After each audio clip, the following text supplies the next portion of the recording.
بیویوں کے ساتھ ازدواجی تعلق قائم کرنا. ہن لباس لکم، تمہاری بیویاں تمہارا لباس ہیں، وانتم لباس لہن، اور تم اپنی بیویوں کا لباس.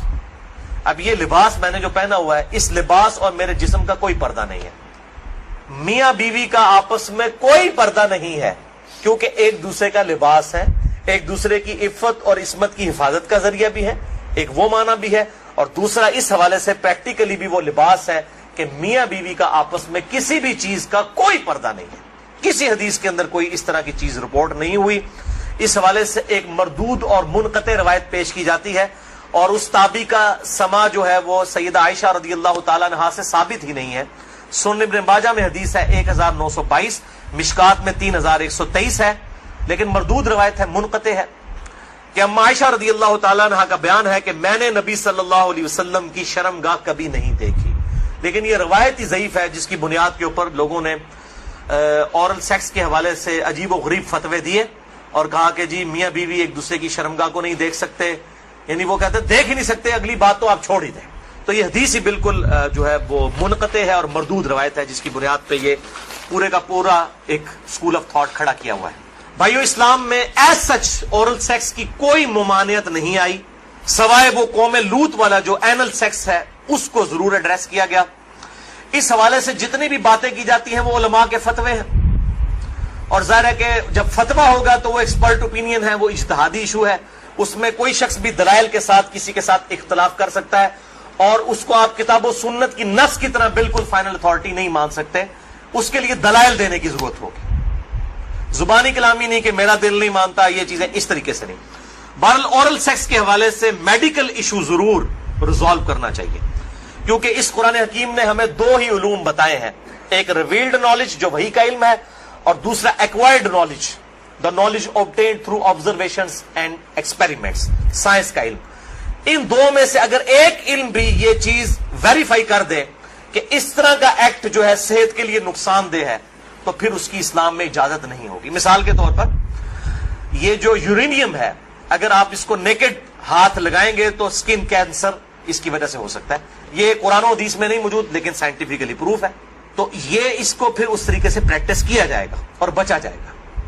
اس حوالے سے میں نے گفتگو بھی کر دی ہے، مسئلہ نمبر 39، علم وحی اور علم سائنس کی اہمیت اور ان کا دائرہ کار، اہل سنت پاک.com پہ.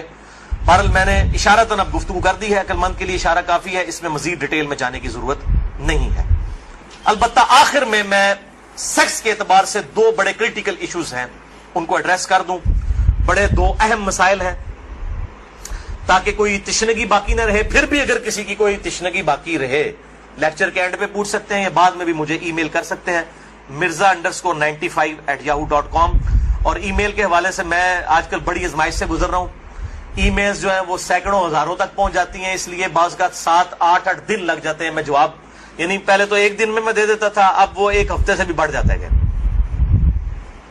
یہ تو ابھی شکر ہے جو اہل سنت پاک.com پہ آتی ہیں وہ ہمارے فرحان بھائی جواب دیتے رہتے ہیں، ورنہ وہ بھی دینی پڑے. اور واٹس ایپ کا جو علیحدہ سے معاملہ میں نے تو وہ مصیبت پالی نہیں ہوئی ہے، کیونکہ میں اس کو مینج کر نہیں سکتا. تو یہ آخر میں دو اہم ترین مسائل میں نے بیان کرنے تھے اسی سیکس ڈسپلن کے پوائنٹ آف ویو سے. پہلا مسئلہ ہے وہ ہے بڑی عمر کی رضاعت کا مسئلہ.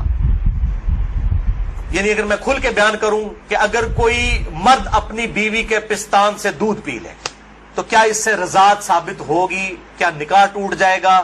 کیا اس طرح کا کوئی معاملہ ہو جائے گا؟ کیونکہ امام ابن تیمیہ نے اس قسم کا فتویٰ دیا اور وہ آج تک جو ہے وہ اہل حدیث کے گلے میں فٹ ہوا ہوا ہے. سارے تو نہیں، مطلب جو اہل علم ہے وہ تو سمجھتے ہیں کہ فضول فتویٰ تھا، ان کے نزدیک تو اس طریقے سے رضاعت ثابت ہو جائے گی اور نکاح بھی ٹوٹ جائے گا.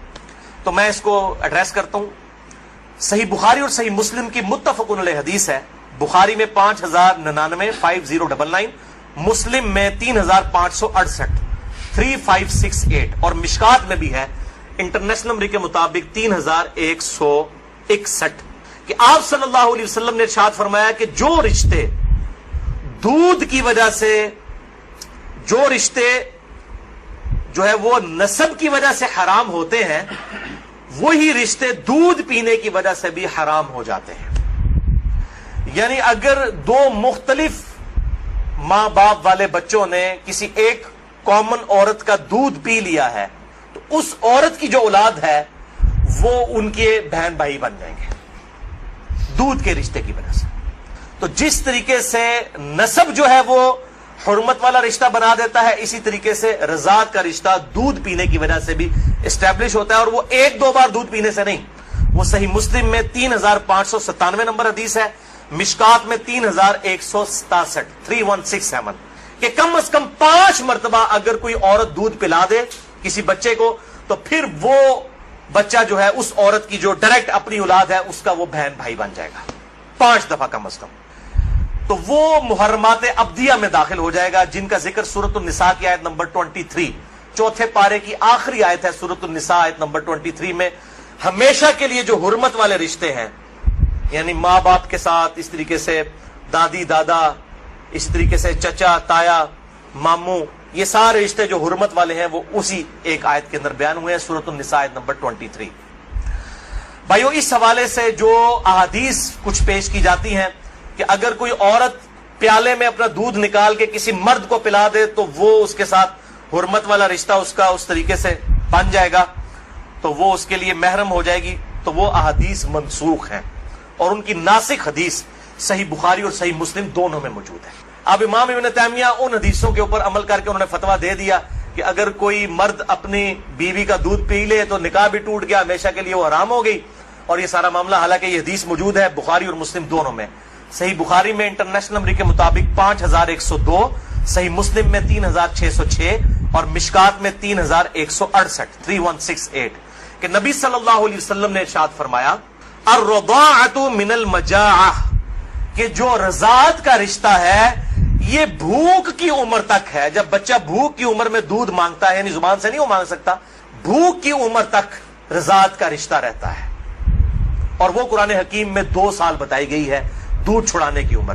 تو آپ صلی اللہ علیہ وسلم نے کلیئر کٹ فرما دیا کہ جو دودھ چھڑانے کی عمر ہے اس دوران اگر کوئی بچہ دودھ پی لے، اور وہ بھی صحیح مسلم کی حدیث کے تحت 5 مرتبہ، تو تب رضاعت کا رشتہ، دودھ کا رشتہ اسٹیبلش ہوگا، ورنہ نہیں ہوگا.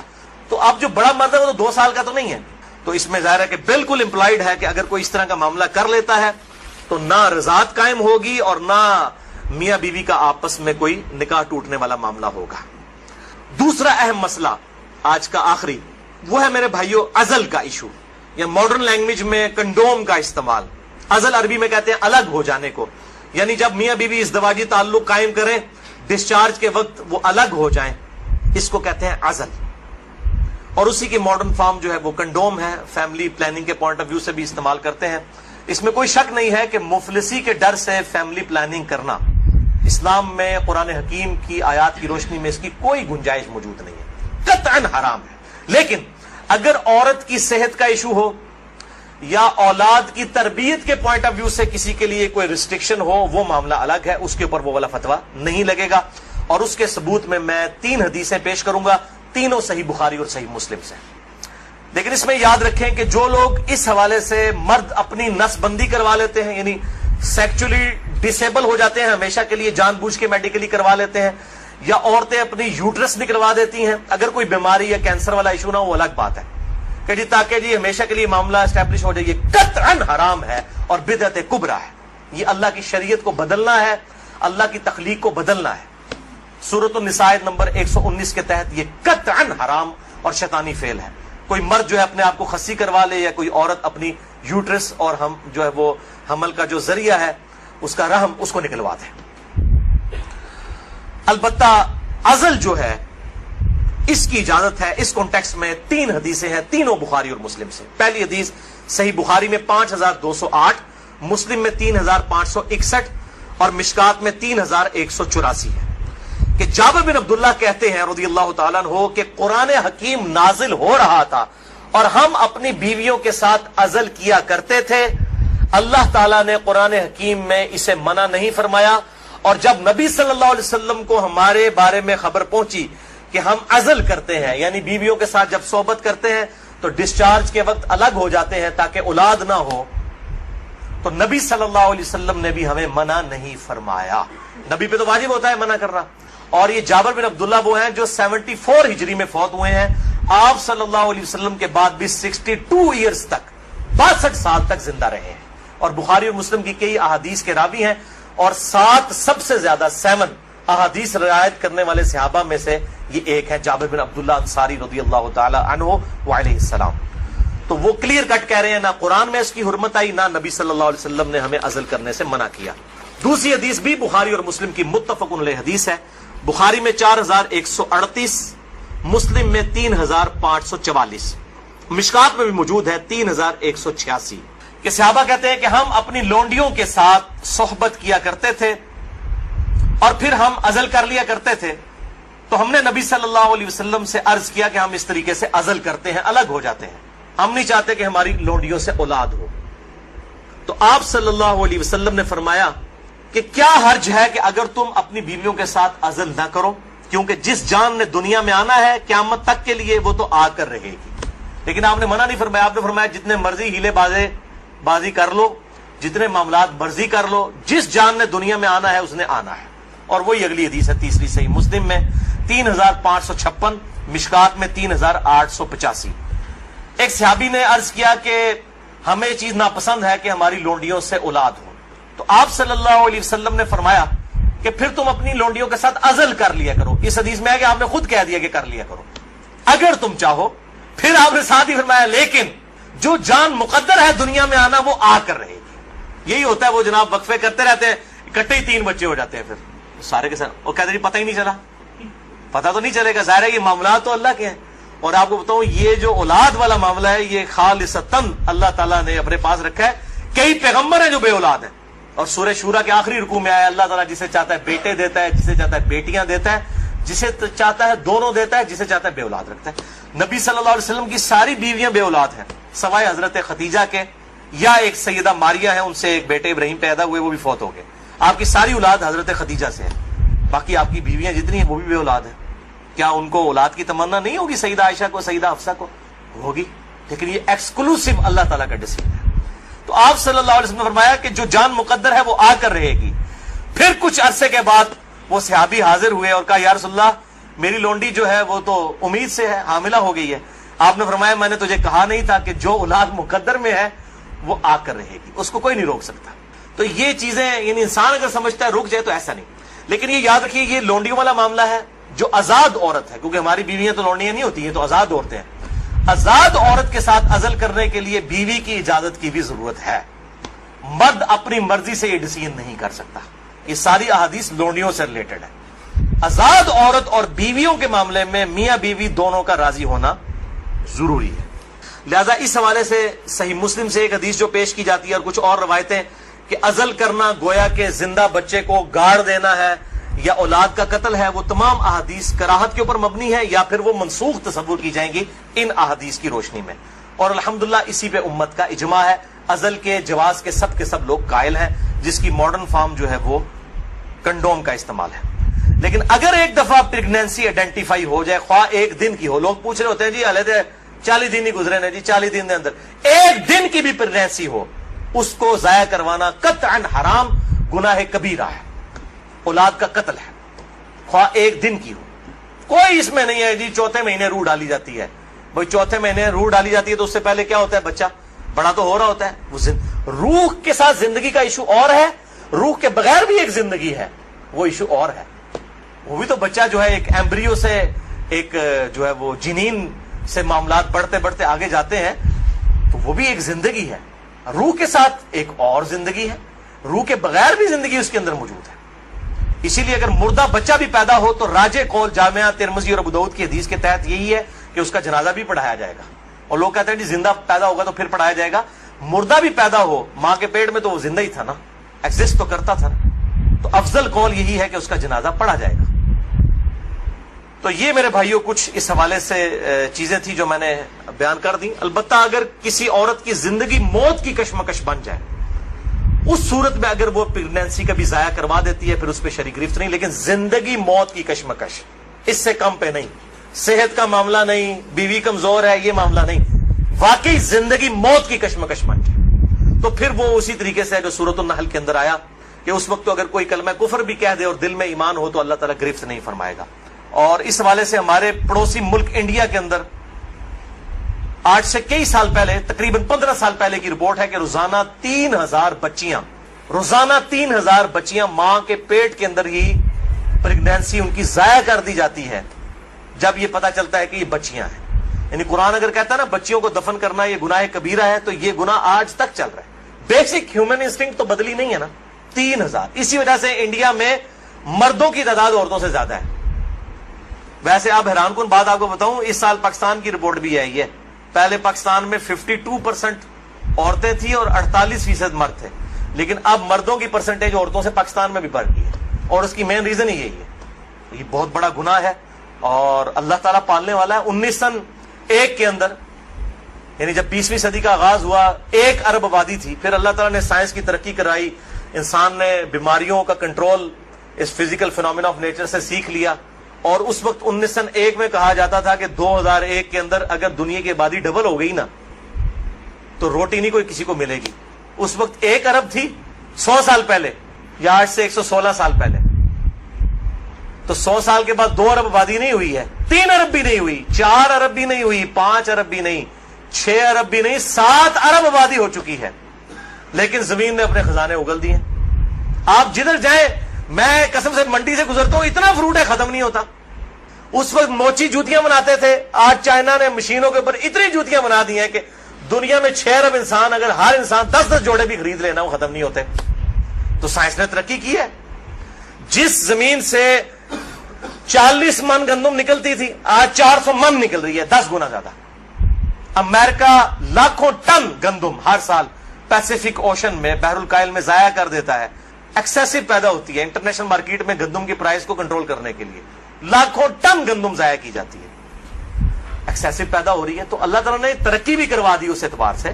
آپ ٹینشن نہ لیں. آج تو کیسے 1960 سے پہلے تو ایز سچ اس بڑے پیمانے کے اوپر تیل کی نعمت تو نہیں تھی دنیا کے اندر. ان عرب ملکوں میں 1960 کے بعد تیل نکلا ہے. ویسے تو تیل کا پہلا کنواں 1748 میں امریکن جو اسٹیٹ ہے پنسلوینیا، اس میں دریافت ہوا تھا، لیکن مین تیل جو نکلا ہے وہ اسی 20ویں صدی میں کسی نے سوچا بھی نہیں تھا. اور اب تو اس سے بھی بڑی انرجی کا سورس ہے، وہ سولر انرجی ہے. اب چائنا نے کام کرنا شروع کر دیا. آپ دیکھیں گے 10-15 سالوں کے اندر جو ہے وہ ہر بندے نے اپنا جو ہے نا بجلی کا سسٹم اپنے گھر کے اوپر لگایا ہوا ہوگا. اور یہ سورج والا جو جب تک سورج ہے اس وقت تک زندگی ہے. یہ تو نہ ختم ہونے والا جو ہے وہ سورس ہے. اگر تلوار کے زور پہ کلمہ پڑا ہوتا نا سر تو یہ سارے مسلمان ہوتے. ایسا نہیں تھا. ہاں تلوار کے زور پہ انٹر ضرور ہوئے، اور ظاہر ہے کہ وہ ایک جنگجوؤں والا سسٹم تھا. میں ان جنگوں کو سپورٹ تو نہیں کرتا ہوں، کیونکہ وہ یعنی دنیا داری کی جنگیں تھیں. خلفائے راشدین کے بعد جتنی جنگیں لڑی گئی ہیں وہ ایک سپر پاور کا آپ سمجھ لیں ان کا ایکسپلوژن تھا جو آگے چل پڑا. جو خلفائے راشدین کی جنگیں ہیں وہ واقعی اللہ تعالیٰ کی طرف سے ایک ننگی تلوار تھے جو کافروں پر عذاب استحصال کی شکل میں نازل ہوئی. میرا ایک لیکچر ہے مسئلہ 85، قرآن اور قتال ہمارے نبی علیہ السلام کی 2 خصوصیات. اس میں نے بتایا کہ اگلے انبیاء کا جب انکار کیا جاتا تھا اللہ کی طرف سے کبھی چنگھاڑ کا عذاب آتا تھا، کبھی پتھروں کا عذاب آتا تھا، کبھی غرق کرنے کا سمندر میں، کبھی سیلاب کے اندر ڈبونے کا. ہمارے نبی علیہ السلام کے نبوت کا جب انکار کیا گیا تو قرآن پاک میں سورہ توبہ اور انفال میں ہے کہ اب عذاب استحصال اللہ تعالیٰ نبی علیہ السلام کے ساتھیوں صحابہ کرام کے ذریعے تلوار ان پہ مسلط کرے گا.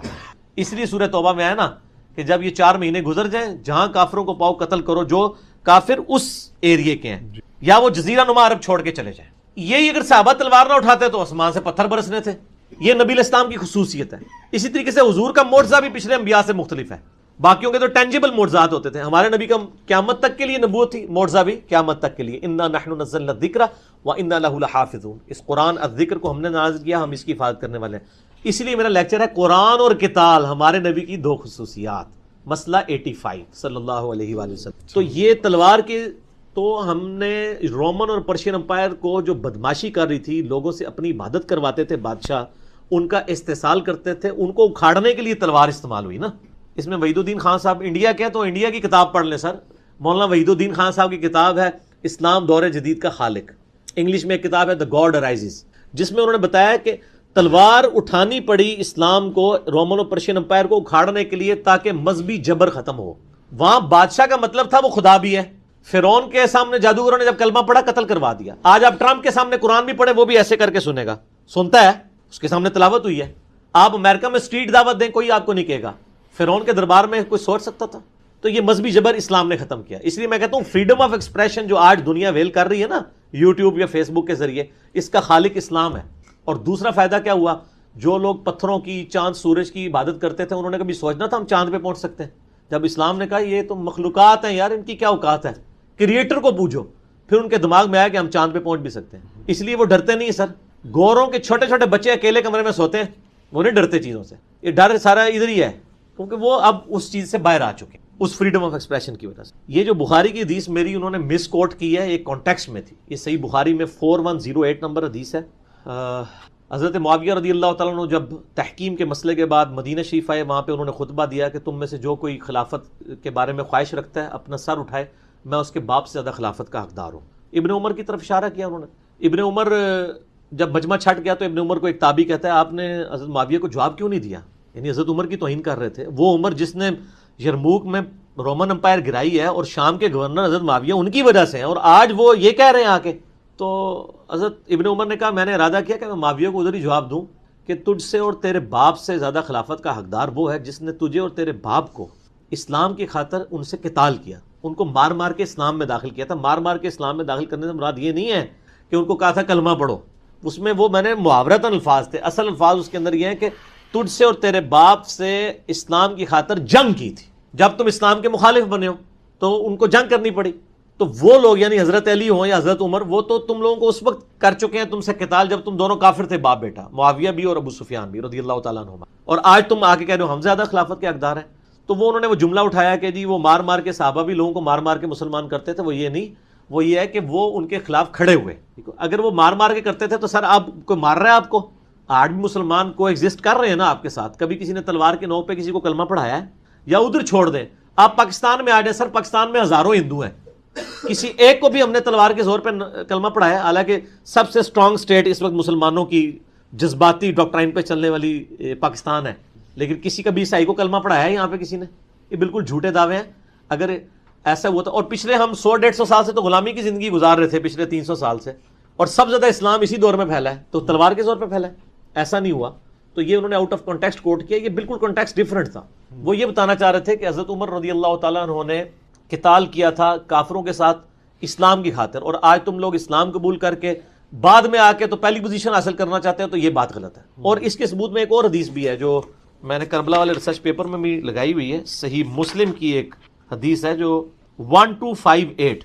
حضرت عمر نے خواب دیکھا کہ مجھے ایک مرغے نے ٹھونگیں ماری ہیں، 6 نہیں، بس ٹھونگوں کا ذکر ہے، 3 ٹھونگوں کا۔ ان کا میں نے تعبیر اس کی ہے کہ مجھے قتل کر دیا جائے گا، اور اگر میں مر جاؤں تو 6 بندوں سے باہر کسی کو خلیفہ نہیں ماننا۔ اور بخاری میں الفاظ ہیں ان 6 بندوں کے نام بھی، بخاری کی حدیث ہے 3700، علی، عثمان، طلحہ، زبیر، سعد ابن ابی وقاص، عبد الرحمن بن عوف، جن سے رسول اللہ وفات تک راضی رہے صلی اللہ علیہ وسلم۔ یہ حضرت عمر نے کرائٹیریا بنایا، اور پھر کہا مجھے خدشہ ہے کہ کچھ لوگ اس خلافت میں ان 6 بندوں پر تان کریں گے، اگر تم یہ دیکھو تو یہ سمجھ لو یہ وہ لوگ ہیں جن کو میں نے اسلام کی وجہ سے اپنے ہاتھوں سے مارا تھا، اور اگر یہ مخالفت کریں تو یہ سمجھ لو یہ اللہ کے دشمن اور کافر ہیں۔ بڑے سخت الفاظ ہیں۔ اب یہ تلاش لوگوں نے کرنے ہیں، مسلمانوں نے کرنے ہیں، پہلے تو ہندو تو بیچارے بعد میں کریں گے، پہلے مسلمان تلاش کرنے ہیں یہ کون سے لوگ ہیں جو خلفۂ راشدین کی خلافت میں، خصوصاً سیدنا علی کی خلافت میں جنہوں نے تان کیا۔ تو یہ اتنے سخت الفاظ تھے۔ اس میں بھی الفاظ ہیں، حضرت عمر کہتے ہیں میں نے اپنے ہاتھوں سے ان کو مارا ہوا اسلام کی خاطر، مراد یہ کہ اب اسلام کے مخالف بنے تو لڑائی کی، یعنی یہ محاورتاً بات ہو رہی ہے، یہ نہیں ہے اس طرح سورہ توبہ سے بھی نقل کرتے ہیں جہاں بھی کافر نظر آئے قتل کر دو۔ تو یار اس میں لکھا ہے کہ مسلمانوں کا پیس ٹریٹی ہوا تھا صلح حدیبیہ، کافروں کی ریکویسٹ پہ انہوں نے مسلمانوں کو پاور تسلیم کر لیا تھا، حضور چاہتے تھے کچل سکتے تھے، آپ نے کہا چلو ٹھیک ہے صلح کر لیتے ہیں، تگڑا ہو گیا بندہ صلح کر لے، اس کی شرافت ہے۔ اور پھر طے پایا تھا کہ اگر صلح کو توڑے گا پھر ہم پابندی نہیں ہوگی، انہوں نے توڑ دی، پھر ابو سفیان آ کے منتیں مارتا رہا، اس وقت مسلمان نہیں ہوئے تھے وہ، آپ فرمایا نہیں تم نے توڑا ہے، تو وہ جو انہوں نے پیس ٹریٹی توڑی تھی نا ان کو اس کے بدلے میں قتل کیا گیا تھا۔ یہ نہیں تھا کہ سارے، آج بھی سر 125 لاکھ 125 لاکھ 1.25 کروڑ کاپٹک کرسچنز ہیں جو بائی برتھ عربی ہیں، عرب پہ تو 1400 سال سے مسلمانوں کی حکومت ہے۔ ایون جب یہ انگریزوں کی حکومت آئی ہے تب بھی جو سلطنت عثمانیہ ٹوٹی ہے تو ڈائریکٹ عربوں کے پاس آ گئی ہے۔ 1400 سال سے عرب کی سرزمین میں کبھی کافروں کی حکومت نہیں ہے۔ تو ہم پوچھ رہے ہیں یہ 1.25 کروڑ کرسچن ابھی تک کیوں ایگزسٹ کر رہے ہیں، کاپٹک کرسچنز بائی برتھ، یہ سارے تلوار کے زور پہ مسلمان کیوں نہیں ہو گئے؟ چلو آج ہم ڈھیلے پڑے ہیں نا، 1000 سال تک تو پوری دنیا کے سب سے بڑے ہم یعنی فن خاں تھے نا پوری دنیا میں, سپر پاور تھے نا, تو اس وقت تو ان کو کچل نہ دیتے اگر تلوار کے زور پہ کلمہ پڑھانا ہوتا. تو یہ 1.25 کروڑ ایگزسٹ کرتے. اس کے اگینسٹ ان کو دیکھیں, انہوں نے جب اسپین میں مسلمانوں کی حکومت ختم کی ہے تو وہاں مسجدوں کو تالے تک لگا دیے. تلوار کے زور پہ تو انہوں نے کیے ہیں صلیبی جنگوں کے اندر.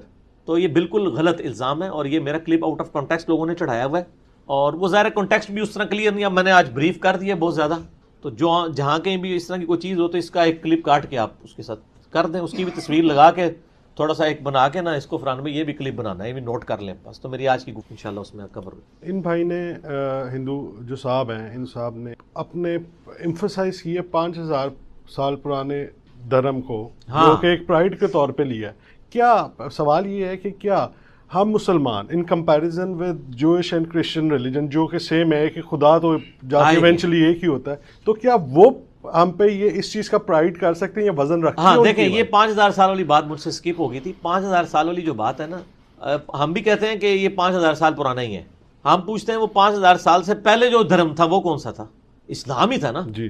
کبھی مسلمانوں نے کسی پیغمبر کو باہر نکالا ہے؟ کرسچینٹی تو انکار کرتی ہے نا نبی علیہ السلام کا, ہم حضرت عیسیٰ کا انکار کرتے ہیں کیا؟ جیوز جو ہیں عیسیٰ اور محمد صلی اللہ علیہ وآلہ وسلم دونوں کا انکار کرتے ہیں, کیا ہم موسیٰ علیہ السلام کا انکار کرتے ہیں؟ تو ہم تو مان رہے ہیں, ہم تو کہہ رہے ہیں ابراہیمک ریلیجن ہے, تینوں آسمانی ریلیجن ہے, اور یہ بیسیکلی صحف ابراہیم کی بگڑی ہوئی شکل ہے. یہ براہمن کا لفظ بھی ابراہیم کی بگڑی ہوئی شکل ہے. بنی اسرائیل کا وہ ایک ہالی ووڈ نے فلم بھی بنائی ہے, the last tribe of Israel. Israel کا ایک قبیلہ گھوم گیا تھا, وہ کہتے ہیں یہ ہندو وہی ہیں. یہ بھی دیکھ لیں, وہ بھی گائے کی بڑی عزت کرتے تھے, یہ بھی گائے کی کافی عزت افزائی کرتے ہیں, اور یہ اپنے مردوں کو جلا دیتے ہیں. وہ گائے کو بھی عزت ہے, موسیٰ علیہ السلام نے جلوا دیا تھا وہ جو بچڑا بنایا ہوا تھا سونے کا. تو باقی یہ سامری جادوگر نے, پرانا تو اسلام ہی ہے. ہم تو کہتے ہیں کرسچنز بھی جب تک نبی علیہ السلام کے انکاری نہیں ہوئے تھے مسلم ہی تھے, یہودی بھی جب تک انکاری نہیں ہوئے تھے مسلم ہی تھے, اور ہندوازم ہو اگر وہ ہندوازم اپنی کتابوں کو مانے. ڈاکٹر ذاکر نائک نے ایک لیکچر دیا ہے سملیرٹیز بٹوین ہندوازم اینڈ اسلام, ہندو مت اور اسلام میں یکسانیت. اس میں انہوں نے ہندوؤں کی تحقیقات ہی سامنے رکھی ہے نا, آریہ سماج والوں کی. وہ ڈاکٹر ذاکر نائک نے خود نہیں ایکسپلور کی ہوئی ہے, وہ ان کے اپنے جو ان کے اندر اچھے علماء ہیں انہوں نے وہ چیزیں ہائی لائٹ کی ہیں کہ بھی خدا کا کوئی اسٹیچو نہیں ہونا چاہیے, کوئی تصویر نہیں ہونی چاہیے, ایک خدا کو مانا جائے. ان ساری چیزوں پہ جب پریکٹیکلی ہندو عمل نہیں کر رہے اور انہیں دیوتا بنا لیے ہوئے اپنے چھوٹے چھوٹے, اور پھر ان کی رسپیکٹ کرتے ہیں, پھر ان بتوں کو جناب وہ ضائع کر کے نئے بھی بنا لیتے ہیں, تو وہ خود اپنے ریلیجن پہ عمل نہیں کر رہے نا. اپنے ریلیجن پہ بھی عمل کرتے ہیں, کم از کم توحید تو ٹھیک ہو جاتی ہے. پھر وہ دیکھیں وہ توحید صحیح معنوں میں آج کس ریلیجن کے اندر پائی جاتی ہے, تو خود اسلام تک پہنچ جاتے ہیں. تو ہم کہتے ہیں کہ آپ سے بھی پرانا جو ریلیجن ہے وہ بھی اسلام ہے. آدم علیہ السلام سے نبی علیہ السلام تک سب کے سب اسلام کے دائی ہیں. نبی علیہ السلام اسلام کے فاؤنڈر بانی نہیں ہیں, بلکہ اسلام کے آخری پیغمبر ہیں. ٹھیک ہو گیا.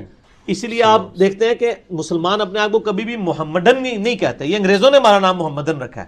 ہم تو مسلم ہیں, ہم شخصیات کے ساتھ اپنے آپ کو منسوب نہیں کرتے, اگرچہ ہمارے ماں باپ سب کچھ قربان نبی علیہ السلام کے اوپر, لیکن نبی علیہ السلام کی یہ تعلیمات نہیں ہے کہ میرے نام کے اوپر کوئی فرقہ کھڑا کرو. ہم تو کہتے ہیں محمدی بھی, ہم یہ تو حنفی شافی مالکی اور فرقہ واریت کے اگینسٹ ہم ایک ٹرم ڈیوائز کرتے ہیں, ادروائز تو ہم محمدی نہیں مسلم ہیں. وَسَمَّاكُمُ الْمُسْلِمِينَ مِن قَبْلُ وَفِي هَذَا, سورہ حج آیت نمبر 78. ابراہیم علیہ السلام نے جو ہے وہ تمہاری پیدائش سے بہت پہلے ملت ابیکم ابراہیم ہوا سماکم المسلمین, تمہارا نام مسلم رکھا تھا اسم کے طور پہ, اور قرآن میں بھی اللہ نے تمہارا نام مسلم رکھا. کیا استاد محترم آپ کے بھی نزدیک حضرت سیدنا عمر رضی اللہ تعالیٰ عنہ کی جو شہادت ہے, کیا وہ اسلامی تاریخ کی پہلی دہشت گردی کہا جا سکتا ہے اس کو؟ میں کہتا ہوں نہیں, اسلامی تاریخ کی سب سے بڑی دہشت گردی جو ہے وہ حضرت عمر کی شہادت. اس کی وجہ سے پھر جو ایک روب تھا, ایک ڈیٹرنس تھی خلافت کی, وہ پھر قائم نہیں رہ سکتی. اسی لیے ہم کہتے ہیں حضرت ابوبکر عمر کی خلافت محفوظہ ہیں, اور عثمان و علی کی خلافتیں جو ہیں خلافت مفتونہ ہیں, یعنی فتنوں کا دور ہے. ان میں ان خلفاء کا قصور نہیں ہے, بلکہ وہ دور ایسا, یعنی لوگوں نے ان کے ساتھ اس طریقے سے وفا نہیں کی جیسے کرنی چاہیے تھی. حضرت عمر کی شہادت کو تو نبی علیہ السلام نے سب سے بڑی دہشت گردی قرار دیا. بخاری مسلم کی حدیث ہے, میں نے کربلا والے ریسرچ پیپر میں بھی ڈالی ہوئی ہے, کہ آپ صلی اللہ علیہ وآلہ وسلم فرمایا میری امت اور فتنوں کے درمیان ایک دروازہ ہے, وہ جب دروازہ توڑ دیا جائے گا میری امت پہ فتنے شروع ہو جائیں گے, اور وہ دروازہ عمر ہے. تو حضرت عمر کی شہادت کے بعد پھر مینجمنٹ اس لیول کی نہیں رہی ہے. یہ تو کافر بھی کہتی ہے نا کہ حضرت عمر کے بعد اگر حضرت علی کو خلیفہ راشد چنا جاتا تو مسلمانوں کو ایک عمر اور مل جاتا. یعنی وہ ان کی مینیجریل سکلز حضرت علی کی بہت ڈومیننٹ تھی. ایون آپ دیکھیں حضرت عمر نے مدینے میں چیف جسٹس کا عہدہ کس کو دیا ہوا تھا؟ حضرت علی کو. چیف جسٹس تو آج نہیں سنبھالا جا رہا سر. سچ ہے. دیکھیں نا, وہ ایک سپریم کورٹ کے جج پہ حملہ ہوتا ہے تو D G S P R کی ٹویٹ آ جاتی ہے, فوراً ہم کنڈیم کرتے ہیں. ٹھیک ہے, ہم عدلیہ کے ساتھ ہیں. ہر سیاستدان اپنی اپنی حاضری لگوا رہا ہوتا ہے چیف جسٹس کے پاس. سر اس دور کا چیف جسٹس نہیں سنبھالا جا رہا, جبکہ انصاف کا بھی دور دورہ نہیں ہے. اس زمانے میں جب انصاف ہو تو چیف جسٹس کے عہدے کی آپ کیا سوچ سکتے ہیں؟ سیدنا علی چیف جسٹس آف حجاز تھے, مکہ مدینہ یہ پورا ایریا. حضرت ابو درداء اصحاب صفہ میں سے غریب صحابی, وہ رومن امپائر گری تو شام کے اندر ان کو چیف جسٹس حضرت عمر نے لگایا. اور ابن مسعود پتلی پنڈلیوں والے, غریب, ایک کاشتکار کا بیٹا, غلام زادہ, اور اس کو آپ نے پرشین امپائر گری تو کوفے میں چیف جسٹس لگا دیا. اور کوفہ حضرت عمر نے سب سے بڑی فوجی چھاونی بنائی تھی, جس طرح آج کل واہ کینٹ ہے ہماری, اس لحاظ سے کہ سارا اسلحہ والا وہاں پہ, کیونکہ کوفہ ایک سینٹرل پوائنٹ تھا. وہاں سے رومن امپائر کی تو کمر ٹوٹ چکی تھی یرموک کے بعد, لیکن ابھی بھی کچھ علاقے رومن امپائر کے پاس تھے. خطرہ رہتا تھا کہ وہ حملہ نہ کریں, تو ان کے حملے کو روکنے کے لیے مدینے سے تو رسل بھیجنا بہت دور تھا رسل. تو کوفہ ایک مرکزی شہر تھا جہاں سے سارے علاقے کنٹرول ہو سکتے, اسی لیے کوفے کو مرکزی حیثیت دی حضرت عمر نے. اور پھر حضرت علی کے دور میں تو جو دارالخلافہ ہی کوفے شفٹ ہو گیا, اس لیے بڑے بڑے اصحاب کوفے سارے شفٹ ہو گئے. اس لیے آپ کو پھر کوفیوں کا بڑا ڈومیننٹ فیکٹر ملتا ہے بعد میں فقہاء میں بھی, محدثین میں بھی, کیونکہ بڑے بڑے صاحب جب وہاں شفٹ ہو گئے تھے تو پھر خود بخود علم شفٹ ہو گیا. عمار بن یاسر وہاں تھے. وہ بخاری میں نہیں آتا کہ ایک بندہ ابو درداء کو ملنے شام جاتا ہے. دیکھیں جب ہم آپ کو پوری اسلام کی تاریخ بتاتے ہیں تو آپ کو ایک ایک حدیث فٹ ہوتی ہوئی نظر آئے گی, اور وہ جا کے مسجد میں نماز پڑھ کے کہتا ہے یا اللہ مجھے کسی نیک بندے سے میری ملاقات کرا دے. تو اتنے میں ابو درداء آ جاتے ہیں مسجد میں, وہ کہتے ہیں حضرت میں نے ابھی دعا کی تھی کوئی نیک بندہ ملے, تو میں اتنی دور سے عراق سے سفر کر کے شام کا آیا ہوں, کوفے سے شام. تو کہا کس لیے آئے ہو؟ علم حاصل کرنے کے لیے. تو انہوں نے فرمایا کہ کیا کوفے کے اندر عمار بن یاسر موجود نہیں ہے, جن کی زبان کو اللہ تعالیٰ نے نبی علیہ السلام کی مبارک زبان سے شیطان سے پناہ دی ہوئی ہے؟ تو انہوں نے کہا ہاں موجود ہے. پھر انہوں نے کہا کیا حضور کے رازداروں میں سے ایک رازدار حذیفہ ابن یمان نہیں کوفے میں موجود؟ ان کا موجود ہے. پھر کہا کہ نبی علیہ السلام کے سفر و حضر میں آپ کی مبارک جوتیاں اٹھانے والے صاحب النعلین ابن مسعود رضی اللہ تعالیٰ عنہ, کیا وہ موجود نہیں ہے؟ ان کا یہ اتنے 3 بڑے بڑے صاحب موجود ہیں, تم شام میں علم حاصل کرنے کے لیے آئے ہو. اچھا اس سے یہ آپ اندازہ کریں کہ صحابہ میں عاجزی کتنی تھی. یہاں تو ایک مولوی دوسرے کے پاس ریکمینڈ نہیں کرتا, وہ کہتا ہوتے آئی جائے ہوتے کل کتنے لینڈ چلے. یہ فرق دیکھیں سر, اور یہ حوصلہ آپ نے اس دور میں کسی بندے میں دیکھا ہے تو یہ بندہ ہے اللہ کے فضل سے.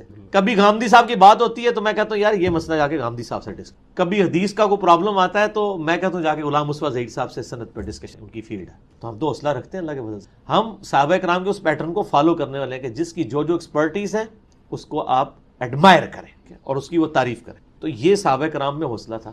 تو سیدنا عمر رضی اللہ تعالیٰ عنہ کا ایک ویژن تھا, اور انہوں نے اس ویژن کے اوپر کس طریقے سے چیزوں کو یعنی کنٹرول کیا تھا کہ میرٹ کے اوپر لوگ لگائے ہوئے. پھر اس سے بڑی بات تھی کہ 4 سال زیادہ گورنر نہیں رہنے دیتے تھے, کہیں وہ اپنی پارٹی نہ بنا لے. 4 سال کے بعد چینج. سعد ابن ابی وقاص نے پرشین امپائر قادسیہ میں گرائی ہے. عمر سیریز میں دیکھیں, حضرت عمر نے 4 سال پورے ہیں واپس بلا لیا, نہیں بس مدینے میں آؤ.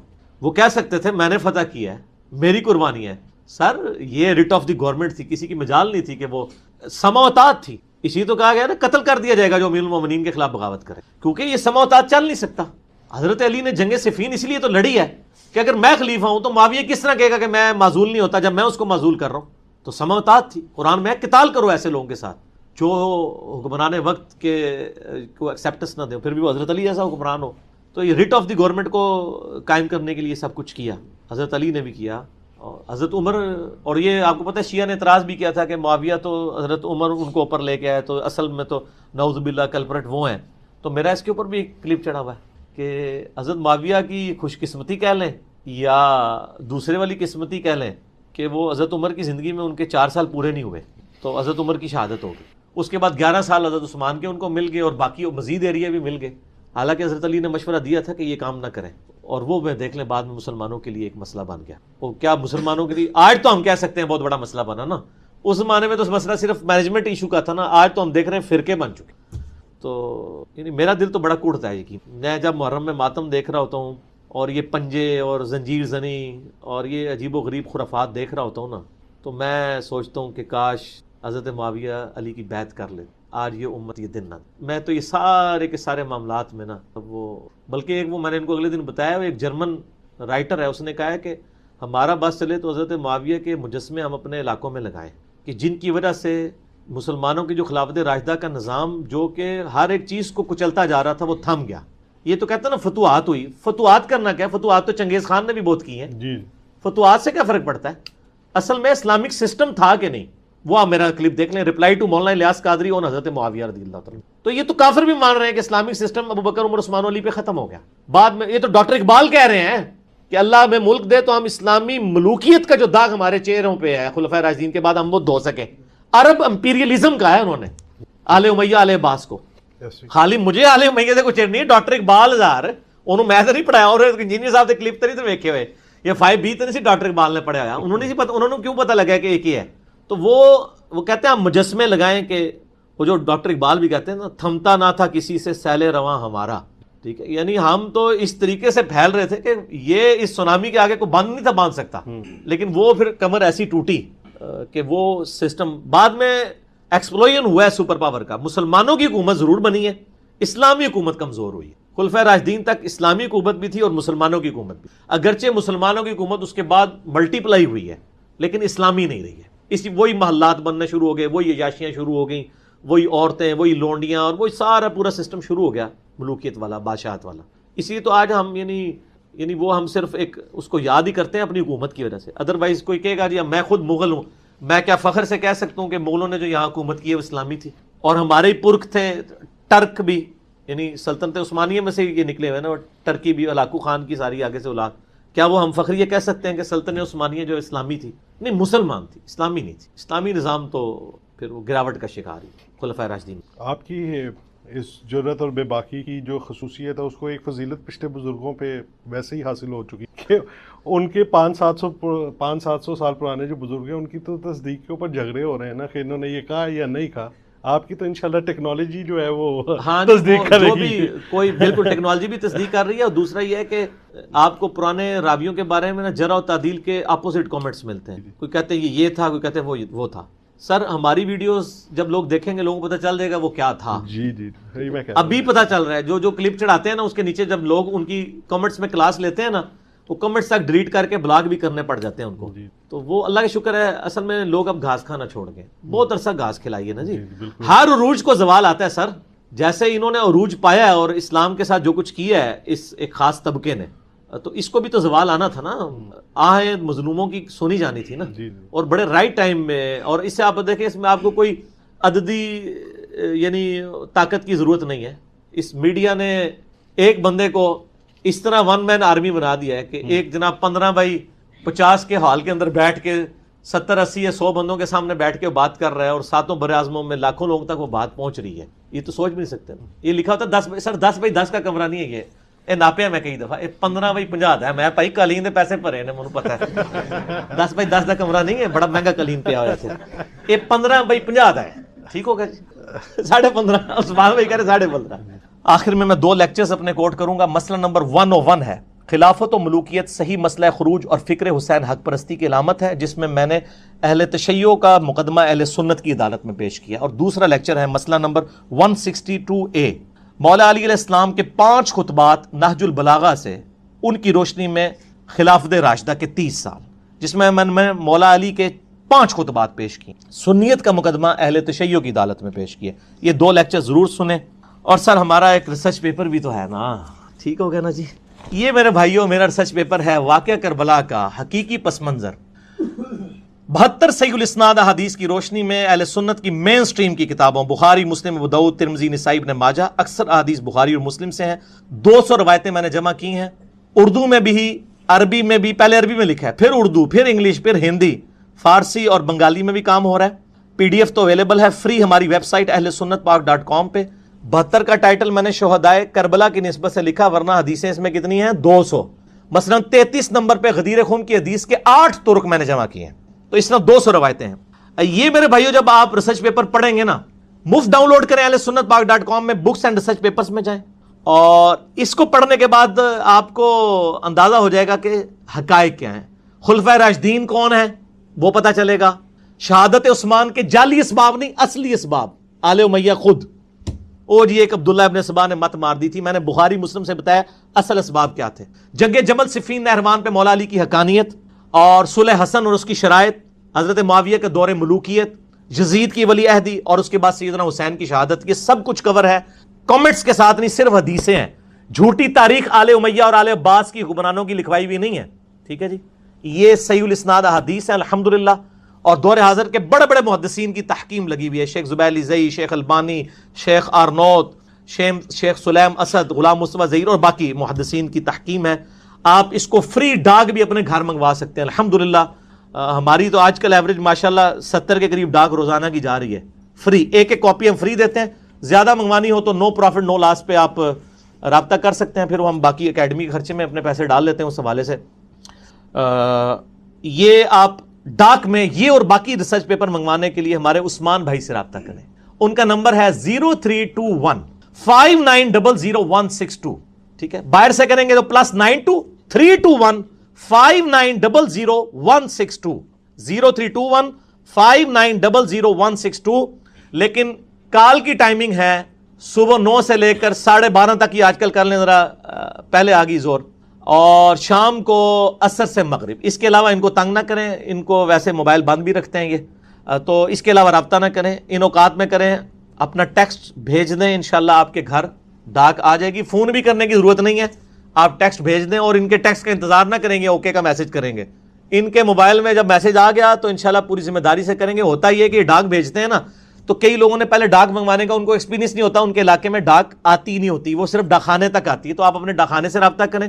جب بھی ایڈریس لکھیں، پورا نام، موبائل نمبر، ایڈریس اور پاس کسی فیمس جگہ کا لکھیں کہ اس کے قریب واقع ہے، تاکہ ڈاک پہنچے. ہم بڑی ذمہ داری سے بھیجتے ہیں، بعض کا 2 دفعہ بھی بھیجنی پڑتی ہے. عموماً 95% ڈاک صحیح پہنچ جاتی ہے، بعض کا لیٹ بھی ہو جاتی ہے، اور اس کی وجہ ہمارے ڈاک کا نظام ہے. بعض اوقات وہ یعنی حالانکہ ہم موبائل نمبر لکھتے ہیں کہ چلو یار آج کل تو موبائل اتنا سستا ہے، وہ ڈاکیا خود فون کر کے پوچھ لے کہ حضرت کہاں ہیں آپ، تو لیکن اتنی بھی زحمت گوارا نہیں لوگ کرتے. تو اس لیے جو لوگ گاؤں میں رہتے ہیں اور ان کی شہر میں واقفیت ہے اور کوئی دکان شہر میں موجود ہے ان کے کسی دوست کی، تو بجائے اپنے گھر کا ایڈریس دینے کے نا وہ شہر ایریا کا ایڈریس دیا کریں. ہمیں بڑی تکلیف کاٹنی پڑ رہی ہے، اور یہاں پہ یعنی ہمارے 3-4 بھائی ہیں، ہمارے ابرار بھائی ہیں، ملک محمد علی بھائی ہیں، عثمان بھائی ہیں، یہ بڑی یعنی اور ندیم ریاض بھائی ہیں، یہ بڑی یعنی تکلیف کاٹ رہے ہوتے ہیں. پورا دن بیٹھ کے بیچارے ڈاکیں لکھتے رہتے ہیں، پھر وہ ویریفائی کرتے ہیں، بعض کا نہیں مل رہی ہے. میں اتنی ساری باتیں کر رہا ہوں، مجھے پتہ ہے یہ 5B کی وجہ سے وہ کتنے لوگ اس کے انتظار میں رہتے ہیں. تو اس لیے مہربانی کریں. باقی ریسرچ پیپرز بھی، اذکار کارڈ بھی فری آئیں گے، آپ رابطہ کر لیا کریں. اللہ تعالیٰ سے دعا ہے جو حق بات میں نے کہی اللہ تعالیٰ ہمارے دلوں میں راسخ فرمائے کہ یہ بات صحیح ہے. صحیح بخاری میں حدیث ہے، نبی صلی اللہ علیہ وآلہ وسلم نے فرمایا کہ اللہ تعالیٰ نے آگ کا عذاب کسی انسان کے لیے حرام کیا ہے کہ وہ کسی دوسرے انسان کو یا کسی جاندار کو دے، کیونکہ آگ کا عذاب دینا یہ اللہ کی خصوصیت ہے. اللہ ہی اپنے بندوں کو آگ میں جلا سکتا ہے، کوئی انسان کسی دوسرے انسان یا کسی جانور کو نہیں جلا سکتا. یہ تو حرام ہے، یہ تو طے ہے. بلکہ یہ حدیث کا جو کانٹیکسٹ ہے بخاری میں وہ یہ ہے کہ حضرت علی رضی اللہ تعالیٰ عنہ نے اپنے دور خلافت میں کچھ زندیق تھے، مرتد، جن کے لیے اسلام میں قتل کی سزا تھی، تو انہوں نے ان کو قتل کرنے کے لیے آگ میں جلایا تھا. ایک عبداللہ ابن سبا بھی تھا اس میں. تو حضرت عبداللہ ابن عباس کے پاس جب یہ خبر پہنچی، انہوں نے کہا کاش علی ایسا نہ کرتے، نبی علیہ السلام نے تو منع فرمایا اس چیز سے. تو پھر کسی نے جا کے حضرت علی کو یہ بات بتائی، حضرت علی کے چیز علم میں نہیں تھی یہ. تو حضرت علی نے کہا او افسوس ابن عباس، کاش مجھے پہلے بتا دیتا تو میں ایسا نہ کرتا. خلیفہ راشد ہو کے بھی فوراً حدیث آنے کی دیر ہے تو اپنی غلطی کو ایڈمٹ کر لینا. تو یہ بالکل منع ہے. انسیکٹ کلر میں یعنی آگ میں جلانے والا عذاب نہیں ہوتا، اس میں تو ایک الیکٹرک شاک لگتا ہے، اس کے بعد کوئی ہزاروں میں ایک آدھ ہوتی ہے جو بیچاری پھنس جائے تو وہ تھوڑی بہت ہوتی ہے، ادروائز تو زیادہ تر تو شاک سے ہی مر کے گر جاتی ہیں. اس کا بڑا آسان طریقہ ہے کہ آگ کا اینڈ رزلٹ کیا ہوتا ہے؟ راکھ. تو اگر اس کی جو نیچے والی ٹرے میں راکھ پڑی ہوئی ہے تو آپ کی بات ٹھیک ہے، اور اگر آپ کو مکھیاں نظر آ رہی ہیں اس میں پڑی ہوئی تو پھر میری بات ٹھیک ہے. تو آپ چیک کر لیں. یا اگلے دن بھی ہمارے ندیم بھائی نے بھی اعتراض کیا تھا، میں کہا جی ٹرے لا کے چیک کر لو، فیتا مار کے چیک کر لو. ٹرے اتاری تو ساری مکھیاں پڑی تھیں، تو اس کا مطلب ہے راکھ نہیں وہ بنی ہوئی، ورنہ تو یہاں سے راکھ ہی ساری نکل رہی ہو، اگر وہ جل کے ہی ہو رہی ہو. الیکٹرک شاک لگتا ہے، کوئی ایک آدھ پھنس جائے اور وہ ہو جائے، اس سے پوری ڈاکٹرائن نہیں زیرو ہو جاتی. اوور آل یہ شاک کے لیے اور یہ جائز ہے. نبی علیہ السلام نے بخاری مسلم میں حدیث ہے خطرناک سانپوں کو بھی مارنے کا حکم دیا ہے، بچھوؤں کو مارنے کا حکم دیا ہے جو مضر صحت ہوں، انسان کے لیے یعنی ڈینجرس ہوں. اور یہ کہنا کہ اللہ تعالیٰ نے یہ مخلوقات پیدا کیوں کی تھیں اگر ان کو مارنا ہی تھا، تو صرف یہ تو نہیں مار رہی سر، اور زندہ مخلوقات بھی مر رہی ہیں. آپ درختوں کو نہیں مارتے ہیں، درختوں میں بھی زندگی ہے. وہ انسان کی خدمت کے لیے. کتنی بکریاں ذبح ہو رہی ہیں, کتنی مرغیاں ذبح ہو رہی ہیں, وہ اللہ نے انسان کی خدمت کے لیے پیدا کی ہیں. ان کو بھی اللہ تعالیٰ نے بلٹ فار دا کل یہ ہوئے ہیں, ان کو دوسرے جانور بھی تو کھا رہے ہوتے ہیں, ان کا بھی چل رہا ہوتا ہے. جب انسان کے لیے ہارمفل ہوتی ہیں تو انسان کو اجازت ہے کہ صرف اتنی, کبھی کسی حدیث میں نہیں آیا کہ آپ جو ہے وہ فلاں جگہ پہ جا کے تو ادھر جتنے جانور ہیں ان کو آگ لگا دو جو آپ کو افیکٹ کر رہے ہیں, ٹھیک ہے. تو وہ تو ہمارا حق ہے, اس لیے کہ انسان کی زندگی زیادہ اہم ہے. انسان کو اللہ تعالیٰ نے انہی آزمائش کے ساتھ جوڑا ہوا ہے. تو انسیکٹ کلر بھی استعمال کر سکتے ہیں آپ, الیکٹرک بھی کر سکتے ہیں, اسپرے بھی کر سکتے ہیں. آگ میں جلانے والا کوئی کام نہیں ہونا چاہیے. وہ واقعی حرام ہوگا کہ جس میں راکھ بن جائے. اور میں یہاں ضمن عرض کر دوں, مجھے تو پتہ چلا ہے کہ باہر کے ملکوں میں ایون جو کرسچنز بھی ہیں وہ بھی اپنی لاشوں کو آگ لگواتے ہیں, کیونکہ وہاں پہ قبر کی جگہ بہت مہنگی ہے. اینڈ پہ وہ ایک پوٹلی سی بنا کے دے دیتے ہیں. تو حالانکہ وہ آسمانی ادیان میں بلیو کرنے والے ہیں, ان کے دین میں بھی قبریں ہیں, کرسچنز بھی قبریں بناتے ہیں, یہاں بھی گورے قبرستان موجود ہیں. تو یہ بڑا ایک آزمائش بنی ہوئی ہے. اچھا, اس کے بعد میرے پر ایک ٹروتھ ریویل ہوا کہ یہ جو مرتے ہیں باہر کے ملکوں میں, ان کی لاشیں پاکستان کیوں آتی ہیں ہمیں مصیبت ڈالنے کے لیے؟ ایک تو اس لیے آتی ہیں کیونکہ ہم نے جنازے پڑھنے ہوتے ہیں نا, وہ تو خود ادھر ہی رہ جاتے ہیں, ساتھ تو ایک آدھ بندہ ہی آتا ہے, ادھر ہی پورا خاندان آ جاتا ہے کہ افسوس کرنے کے لیے, ٹھیک ہے. لاش بھیج دیتے ہیں پیچھے سے مالے, ہم یہاں ان کے جنازے پڑھنے کے لیے بیٹھے ہوئے, سر بیٹھے ہیں پڑھیں گے, آندہ بھی پڑھیں گے, ٹھیک ہے. ایک قرات کا اجر ہے, بخاری مسلم میں آتا ہے, جنازہ پڑھو اور دفنانے تک جاؤ, 2 قرات اور پہاڑ کے برابر اجر ہے, وہ ہم کریں گے.